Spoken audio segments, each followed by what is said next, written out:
Hi, my name's Justin Umtham and welcome to North American TV. As I'm sure you already know, there's a lot at stake when moving. Your valuable possessions, memories, and the money that you'll be spending all come to mind when planning your big day. While most moves go smoothly, accidents do occur where items may be lost or damaged. While the moving company is liable for those lost or damaged goods, there are different levels of liability related to your mover. You choose the level of liability by selecting a valuation coverage. In this video, we will outline different valuation options as well as some action items that may limit your mover's liability. So what are your options when it comes to valuation and limiting your mover's liability? Well, you have two. The first option, known as full value protection. If you opt for full value protection, your mover is responsible for the replacement value of lost or damaged items that are unable to be repaired. This means that if any item is lost or damaged during the moving process, your mover will offer to do one of the following for each item. Number 1, repair the item. Number 2, replace with a similar item. Or number 3, make a cash settlement for the cost of repair or the current market replacement value. It's important to know that under this option, movers limit their liability to damaged or lost articles of extraordinary value. Unless you notify the mover in writing on the shipping documents of each high-value item, an article of extraordinary value is one that exceeds $100 per pound. If you want to go with a less comprehensive liability coverage, you can choose the second option, known as released value. Although this coverage is offered at no expense, its protection is minimal.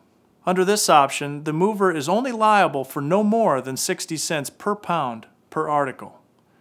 Therefore, you are only compensated based on the weight of your item and not its value. It's crucial to note that if you do not waive full value coverage, federal regulations require the mover to provide full value protection, and you will be billed for the amount of that coverage. So now that you know about your two coverage options, it's time to discuss some actions that may help limit your mover's liability. Action number 1, packing dangerous, perishable, or hazardous items without your mover's knowledge. Packing items that fall under these categories are ultimately your responsibility and are not covered under any type of valuation coverage.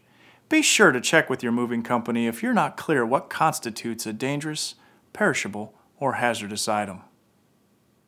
Action number 2, packing your own boxes. If you don't pack them correctly, and your items end up broken, it'll be harder to establish a claim against the mover. If you insist on packing your own boxes, make sure you do some research on how to properly pack items, especially unusually shaped and fragile items. You should also purchase new boxes appropriate for the items to be packed, and note any damaged boxes on the delivery documents in order to establish the mover's liability. Action number 3. Choosing released value coverage when your items are worth more than 60 cents per pound per article. Although damages are usually rare, it's better to be safe than sorry when it comes to moving your items. When you know your valuables are worth more than 60 cents per pound, save yourself the hassle and go with full value protection.